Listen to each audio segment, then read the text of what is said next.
is spitting chiclets. And so, well, I thought, well, I'll just go get some chiclets for the dentist to, well, chiclets are hard to find now. But you all, this group probably all knows what chiclets are. Well, last night, one of the great meetings at Meet and Greet was I met a fellow that, in our audience, that was involved in manufacturing chiclets. So I could turn it over to Audrey now, and he could talk for 30 minutes about making chiclets. But chiclets originated way back in 1908. They were a magic candy.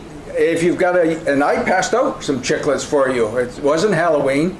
If you have the yellow box, that's peppermint. That was the first chiclets were made, and over the years they added different flavors. They took off flavors, but it is kind of an amazing tool. But everybody remembers as a hockey what spitting chiclets are.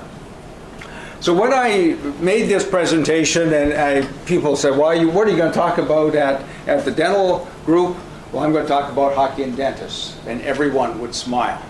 So what I've done here, and I think we're in pretty good shape on many of these, we'll skip some over, maybe, but if I start to look at builders, I'm going to take a look at, I titled it Builders, Players, and Stories, so I've got a bit of each. It's not a conclusive, everything is here, so I put in a few builders. Probably one of the first builder that was a dentist is this gentleman here, Doc Gibson. He was from Southern Ontario. He ran into some problems with the Ontario Hockey Association, was suspended. He ended up at dental school at the Detroit College of Medicine. And they had a hockey team at the time. He was their captain of the team. After he graduated, he ended up in Houghton, Michigan, playing hockey. He actually started his dental practice, he played hockey, and he got really excited in the local area about hockey. I put on the slide here that he played a major role in bringing professional hockey to the Houghton area. I put in, hopefully it's there. This is this gentleman in the back row is D. He had the money. Gibson had the connections to bringing players from Canada. So after they built a new arena in Houghton, D sent Gibson back to Canada to recruit players and honestly say, we are going to pay you to play hockey. So this is probably, arguably, the first professional hockey team. It included, Gibson played on the team. These two gentlemen here are the Stewart brothers, Hod and Bruce Stewart. Riley Hearn is the goalie. They're all in the Hockey Hall of Fame. There's actually one player in this, other than Gibson, and Gibson is in the U.S. Hockey Hall of Fame, this player in the back row. He was the token American on the team. His name is Joe Linder, but he's in the Hockey Hall of Fame. If you look at the records for that year, he only played 2 games, but he was there for photo day. He was a high school student. So I know Monica was mentioning, you saw this fellow from Hancock in the... Now they did win the U.S. championship that year, and later in March of that year, they were challenged by the Montreal Wanderers, and it was billed as the World's Championship in Houghton, Michigan. This team won the World's Championship that year. That following summer in 1904, Gibson and D promoted the idea of a professional hockey league, and so in December of 1904, the first professional hockey league was set up, the International Hockey League. It lasted for 3 seasons, and somebody else could tell you all about the story. Oops. Well, one of the photos that's disappeared here is a shot of a team from Thessalon, Ontario. Thessalon, Ontario is about 50 miles east of Sault Ste. Marie. Well, the manager of that team is William Rutherford. He's a dentist in Thessalon, Ontario. He was the manager of the team. And what he did was they were kind of, they call it New Ontario Champion. And so they're a pretty good hockey team. Well, he was from Southern Ontario, this Rutherford, and he knew this fellow named Fred Taylor. if you've read the story about Fred Taylor, he was suspended by the Ontario Hockey Association because he refused to play for a Toronto team. And so the Ontario Hockey Association banned him or suspended him, never to play hockey in Ontario. So Rutherford convinced him to come to Thessalon and play and practice with the local team there while they appealed the suspension. He was not successful. So then what Taylor did was move on to Manitoba. He played there for a season, but then the following season, midway through the following season of 1906, or the end of 1906, Gibson convinced him to come to Houghton and play for Portage Lake.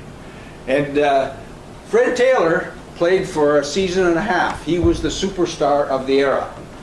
He then went on and played in Canada, and everybody knows the story about Fred Taylor. It was that connection between the two dentists that made that happen. Here's another one. This fella here was actually born in Michigan, and born in Michigan, he was raised in Brantford, Ontario, and he played at the University of Toronto around about 1900. And then he ended up at he got his degree in dentistry from the University of Chicago, and then did some studied in Germany. While he was in Germany, he really kind of introduced the game of hockey to the Germans. He actually he refereed, he played on a couple of teams, but he really introduced the game of hockey to the Germans. Prior to, as World War I was evolving, he returned to the United States, and he went to Los Angeles. And one of the things he did, he pioneered porcelain caps instead of gold caps on your teeth. He actually coached at the University of Southern California. He coached hockey there. And in the 1930s, he went back to Germany, and he was recognized for his contributions. He was, I put on here, he was the dentist to the stars in Los Angeles. So you can read the list of movie stars of the era. He was their dentist. So there's just a few builders. Now, here's another person. Now we're kind of getting into kind of builder, player type role. Well, this particular person, Jerry Laflamme, he was a player on the Allen Cup team 4 years. Well, this group probably all knows the Allen Cup. It was founded in 1908, and it was to be the trophy for the best amateur team in Canada, because the Stanley Cup had kind of expanded its initial role from amateur to include professional teams. So this became a very competitive trophy. Well, he was also, so he played on some championship teams. He actually became an NHL referee, and he coached a number of junior hockey teams in Canada. He was the referee in a game with the Stanley Cup Finals that one player went after and assaulted the referee. It was a fellow named Billy Couture. Well, he got a lifetime suspension. But this is the referee. Well, after that, he retired, and he finished his practice in Woodstock, Ontario. Well, one of the things that you start to look at is the early history of hockey, and now we get into the dentists. These are all dentists, but the Toronto Dentals was a team formed at the University of Toronto, and they actually played in the Ontario Hockey Association senior division for 4 seasons. Well, they actually won the Allen Cup in 1917, and that Jerry Laflamme was the captain of the team. Well, they lost the following year. Now the teams did not include just dentists, they include non-dentists. The non-dentists were probably their stronger players. Several of the non-dentists of the team went on and played in the 1920 and 24 Olympic team that represented Canada. So let's take a look at a few players then. So here's just a few players. Stan Brown, there's not many players. And again, you can look at players. I've just kind of put it in here. players that are dentists and played in the NHL. There's a number of players that may have played a certain level of professional hockey. I just include the ones that have actually gone to the NHL. So there's not many of them. So this one right here is the first one, Stan Brown. He played in the NHL. He actually he played for the dental team, and then he got promoted or played then for the University of Toronto Blues, kind of a little higher level team in the intercollegiate competition. And he won an Allen Cup in 1921 when the University of Toronto Blues won the Allen Cup that year. Charles Stewart was a goalie on the 1917 Allen Cup winning team. You can see he played for the NHL for Boston, and he was the dentist. When he retired, he became a dentist in Hamilton, Ontario. Here's a couple more. Doc Carson, he actually played for the University of Toronto Blues, but while he was studying dentistry, he was actually the first Leaf player to score 20 goals in a season. Has the record been broken yet? Okay. Another guy. Now, he actually had two younger brothers that actually played in the NHL too. So he actually, when he retired, he became a dentist in Parry Sound. Dr. Bobby Kopp played for again, the University of Toronto Blues while he studied dentistry at Toronto. Played a couple of seasons for Toronto, and when he retired, he moved to Ottawa. Phil Shamus, actually, while he studied dentistry at the University of Toronto, he played in junior hockey, so he never played for a University of Toronto team. He played in the NHL. He was a member of the 48 Stanley Cup champion. And then when he retired, he moved to Montreal. Duke McCurry, actually, he was born in Toronto, but he studied dentistry at the University of Pittsburgh. And about that time, you can see he played for the Pirates their year, and then he ended up in Montreal Maroons for a year or so. He was actually, and then he became a referee. But one interesting thing, he was also the Canadian boxing champion in a certain weight category along the way. And when he retired, he was a dentist in Toronto. Here's a couple of recent ones. Now we've got color photos. Well, Al Simmons, he played junior hockey and then got to the NHL. But when he retired, he went to Ohio State University and got his dental training. And now he's a dentist in Columbus. And we've tied things together very well with Jason because Bill Baker was born in Grand Rapids, Minnesota. And he played at the University of Minnesota. He was their captain in the late 70s, defenseman on the U.S. Olympic team, played for several teams in the NHL, and now he's a dentist in suburban Minneapolis here. And that really kind of, I say, there's not many that were dentists. Well, now we come back to a few others. Now, of today's era, this gentleman here is a dentist. He actually oversaw the hockey competitions at the last Olympics in Sochi, and he authored a book on dentistry. Here's a famous dentist born in Saskatchewan, graduated from the University of Toronto. He did postgraduate work in the United States, returned to Toronto as a faculty member. He coached minor hockey in Toronto, and for a number of years, he was doing work on, in the 60s, he was doing research work on a number of hockey injury type stuff, helmets, but he also did a lot of research work on mouth guards. At the time, they were referred to as mug guards or teeth guards. So he's kind of the father of the mouth guard, Dr. Wood. Okay. This photo didn't come up with this one. This gentleman here is a dentist from Sault Ste. Marie, Ontario. He's a founder of a healthcare system in the United States called Tender Care. Many dentists are entrepreneurs. This is what and so he made probably quite a fortune while he was with this entrepreneur, assisted living and senior citizen homes in the United States and in Arizona. He then bought the Sioux Greyhounds and is still the owner of the Sioux Greyhounds. And he's a University of Toronto grad, but he spent his first 2 years at Michigan Tech's Sioux branch. Very successful, and he has contributed quite a bit to, now it's Lake Superior State University in Sioux, Michigan, and their School of Business is called the Lukenda School of Business. Let's see, I think, well, there goes the next one. Yep, the next one was really a good one, actually,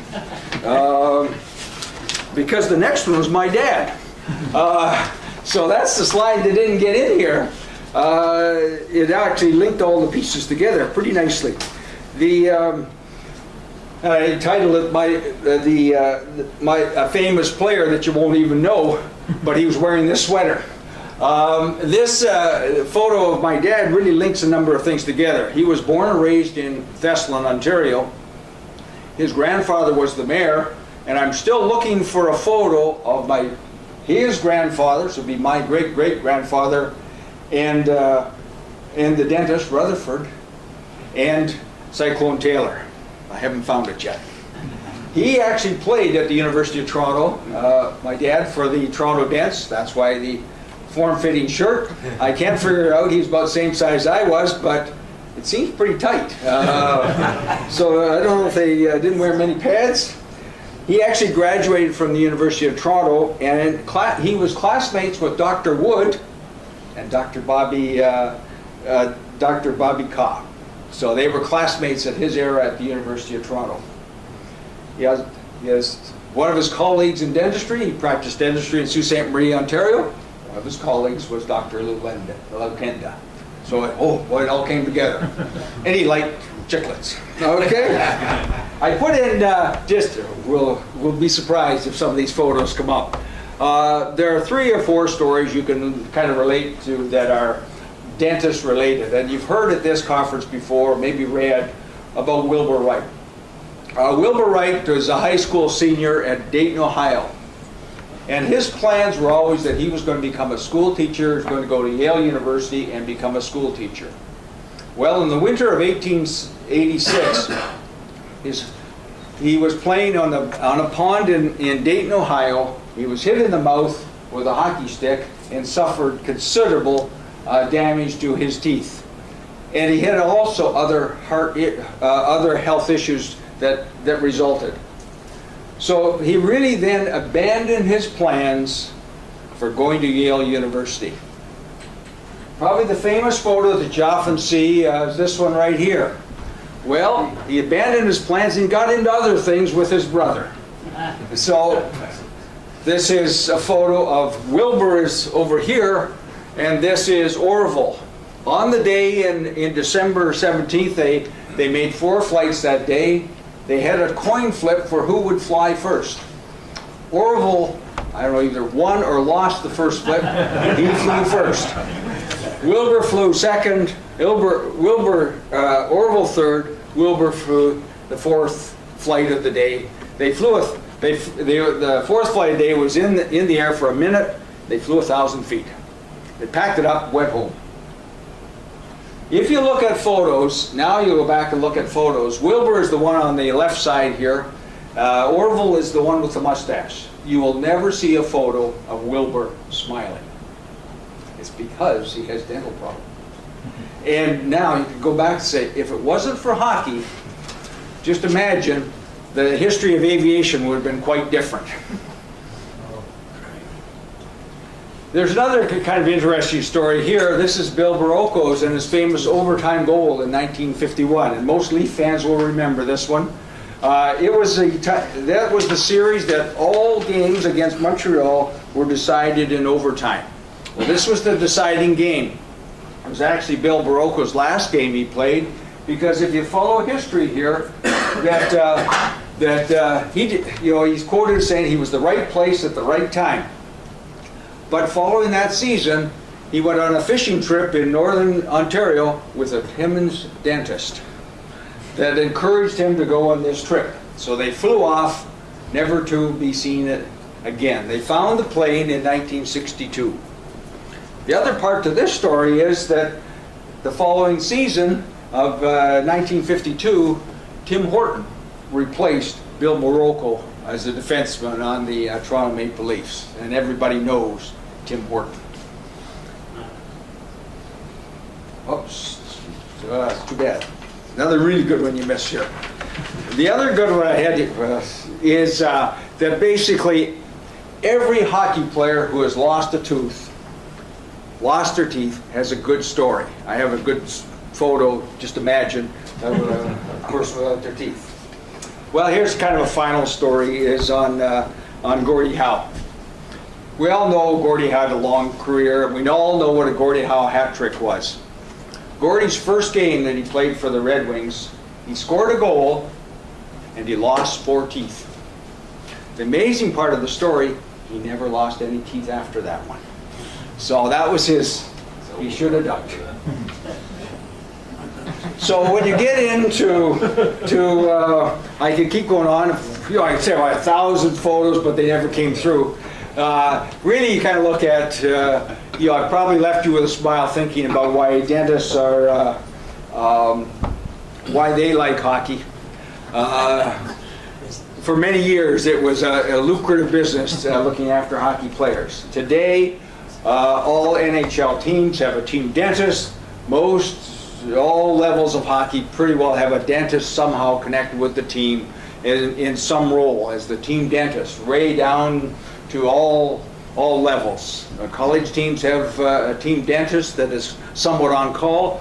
Maybe quite often they're attending the game to oversee things. I don't think they have any curtain lake. Just Timmons.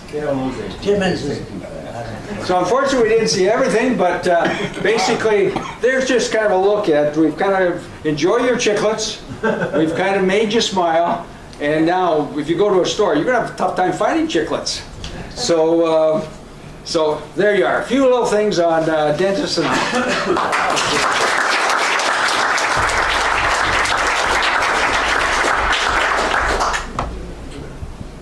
Any questions? Any questions? Yeah, this is work that this came up. We've stumped them all. Yeah. I just want to ask you, did you know about all the connections your father had with these players, with these personalities, before you were asked to do this presentation? No, it's really quite interesting. When you do any historical research, that's kind of the fun part of discovering. It was the Upper Peninsula Dental Society. My dad had attended many meetings, so it was a great opportunity. You know, great, he'd be pleased. My dad passed away a number of years ago, but you just imagine the joy of, but I didn't know all this stuff. And you kind of put together the pieces. And, well, you can see I kind of tailored it to, the photo was missing. And that's the fun part of history, is you really start to look at all the connections and what took place. And I think that's probably part of the most enjoyable thing. If you think back as to what was it like at a certain time, and it's kind of the Forrest Gump in us, as to why different connections. So I just kind of pieced it. Oh, that's kind of interesting. So, oh, there we are. Yeah, so I loaded your other presentation. Oh, okay. So if you want to go through and show the ones that it showed, including your father. You've seen chiclets. You've seen, this is an ad I had. This is one thing with the chiclet ads. It was sold at the better sorts of stores. It is. Like the ounce. So you have a tough time finding it now. There's no better sorts of stores. But it really kind of gives you some things. This was.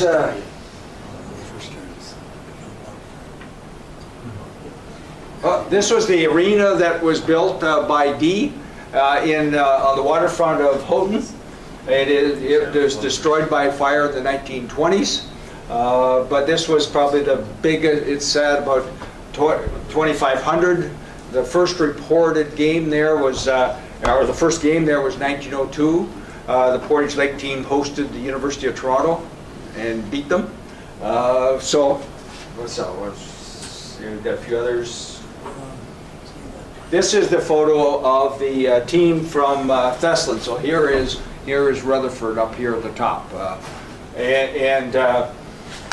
So this is the team that they actually won the kind of a Northern Ontario championship at the time. You saw that one, Tara. This photo of Dr. Lukenda. There's my dad. So there is, and say that's kind of the connections to all of the things. So there we are. There we are. Thank you very much, Judy.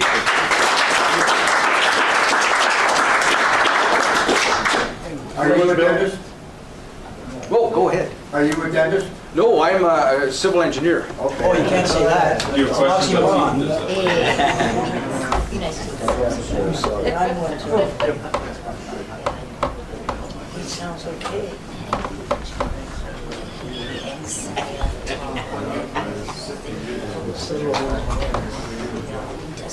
You know how close Houghton is to a mine?